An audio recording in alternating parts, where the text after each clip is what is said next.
EMU consumers के लिए कैसे इस्तेमाल होता है? First one, usefulness for the consumers.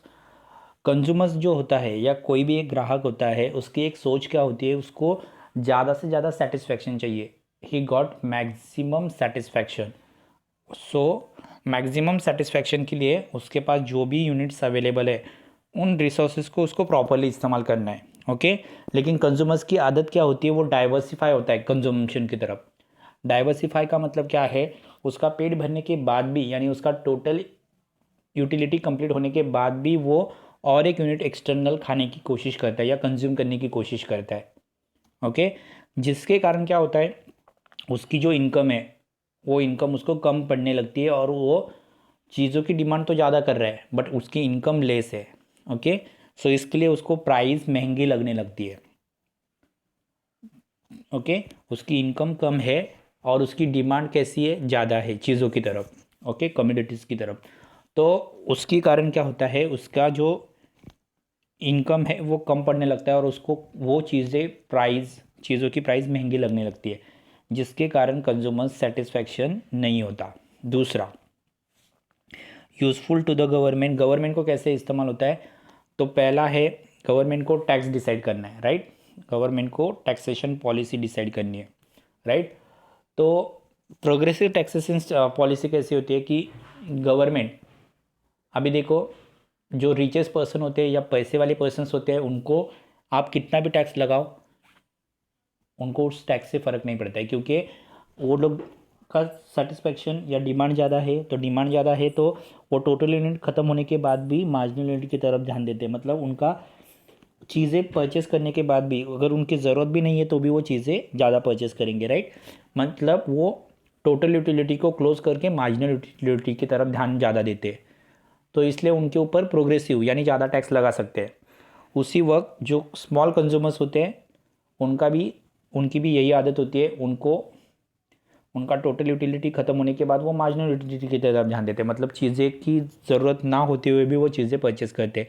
इसलिए गवर्नमेंट पुअर पर्सन को भी टैक्स ज़्यादा लगा सकती है।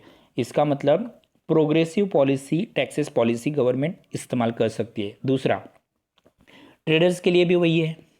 ट्रेडर्स जितनी ज़्यादा चीज़ें बेचेगा, अगर उसकी चीज़ें ज़्यादा बेची जाएगी कैपेसिटी से ज़्यादा, तो उसको ज़्यादा टैक्स देना पड़ेगा। तो गवर्नमेंट को ट्रेडिंग पॉलिसी डिसाइड करने के लिए भी इस्तेमाल होता है। Pricing. Okay.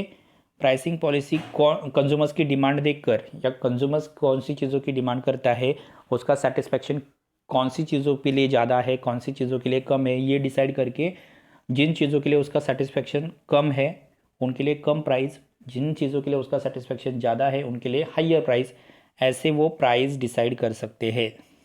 Okay, that is pricing policy.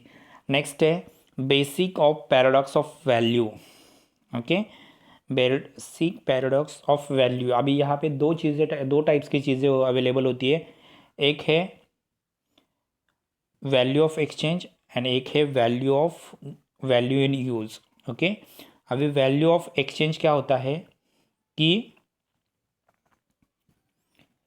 जिन चीज़ों की वैल्यू आपको नहीं, आप क्या करते हो, ज़ीरो करते हो, मतलब उसकी ज़रूरत आपको नहीं होती, आप उसके लिए पैसे खर्च नहीं करते। एयर, वाटर, सनशाइन, ये ऐसी चीज़ें हैं जिनके लिए आप लोग एक्सचेंज का इस्तेमाल नहीं करते। ओके। सो एक्सचेंज के लिए इस्तेमाल नहीं करते, इसलिए उनसे मिलने वाला डिमिशिंग मार्जिनल यूटिलिटी ज़ीरो है। ओके। मतलब उनके लिए आप ना टोटल यूटिलिटी को देखोगे या मार्जिनल यूटिलिटी, क्योंकि वो चीज़ें कैसी है, वैल्यू इन एक्सचेंज लेस है।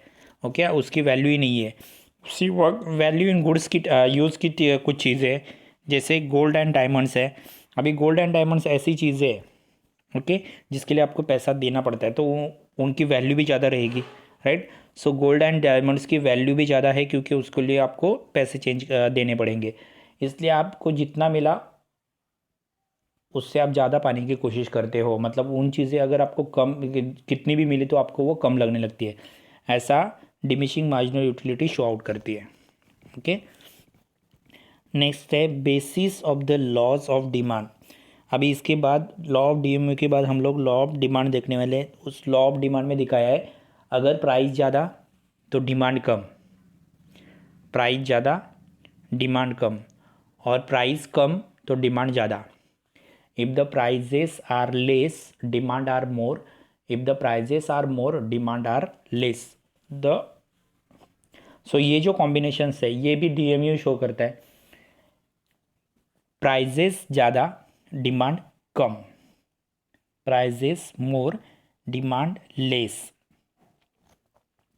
प्राइजेस ज़्यादा demand less, okay, prices more demand less, prices less demand मोर।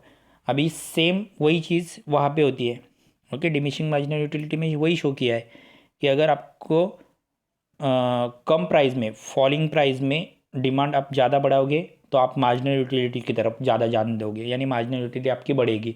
और अगर प्राइजेस मोर है तो आप चीज़ों की डिमांड कम करोगे और मार्जिनल यूटिलिटी ऑटोमेटिकली कम होती जाएगी। इसका मतलब ये दोनों लॉ एक दूसरे के ऊपर टोटली डिपेंड है, ओके। नेक्स्ट है relationship between marginal utility and price. Marginal utility और प्राइस का रिलेशन कैसा है, ओके। सो बॉक्स दिया है, ब्रैकेट दिए है, पहला यूनिट्स दिए 1 2 3 4 5 6, दूसरा मार्जिनल यूनिट्स दिए 10 8 7 5 3 1, ओके। समझो ये मानेंगे पर यूनिट, एक यूनिट 10 रुपये को है, ओके। सो और मार्केट प्राइस चीज़ों की 50 रुपीज़ है, तो कैसे रहेगा? अभी हम लोग ध्यान दो, तीन कंडीशंस है यहाँ पे। Units of consumers willing but because MU is greater than price is called intra marginal. दूसरा है units at which MU becomes equal which market price is marginal unit, okay, consumers equilibrium। and तीसरा है the units which are rational consumers is not willing to buy, the consumers where he was to pay more than the MU is called extra marginal units,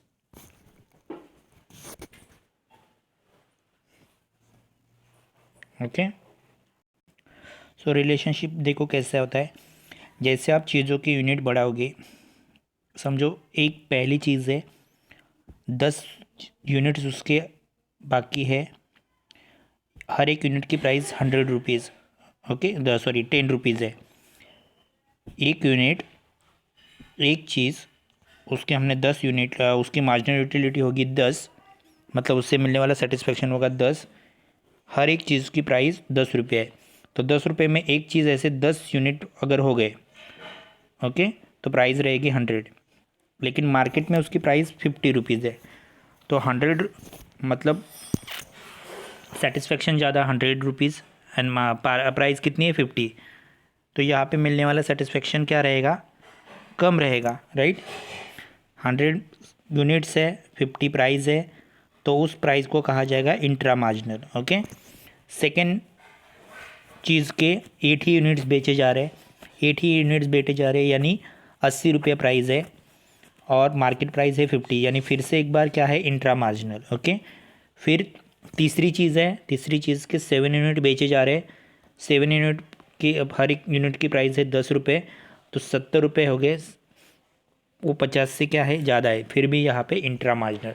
लेकिन आप जो चौथी चीज़ ले रहे हो, तो चौथी चीज़ के 5 यूनिट बेचे जा रहे और 5 यूनिट की प्राइस हो गई 50, सो दोनों प्राइस सेम है, मार्केट प्राइस और आपके पास हुई चीज़ों की price.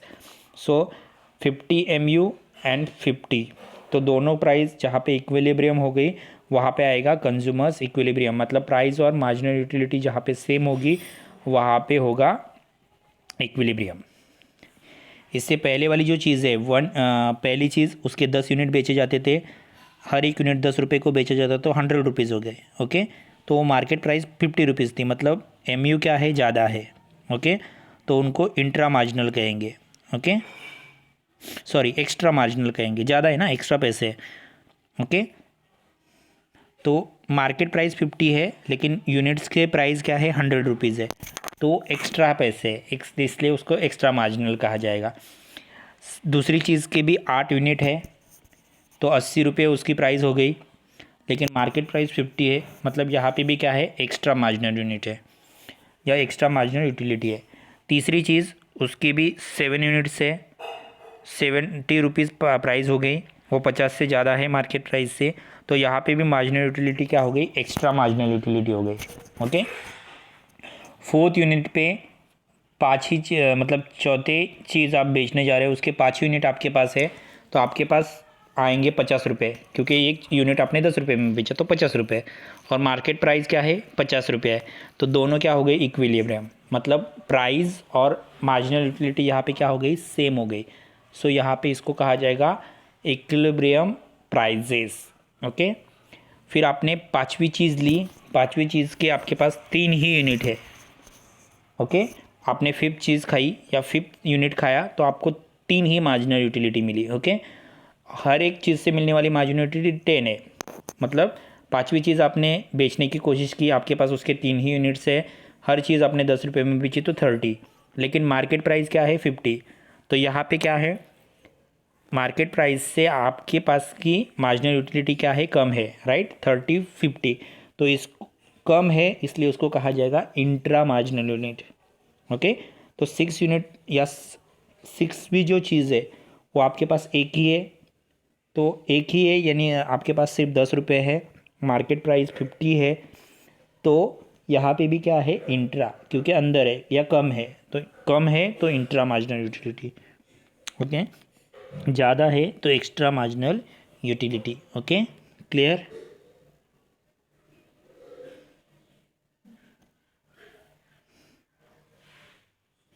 So thank you students, if you have any doubts ask me.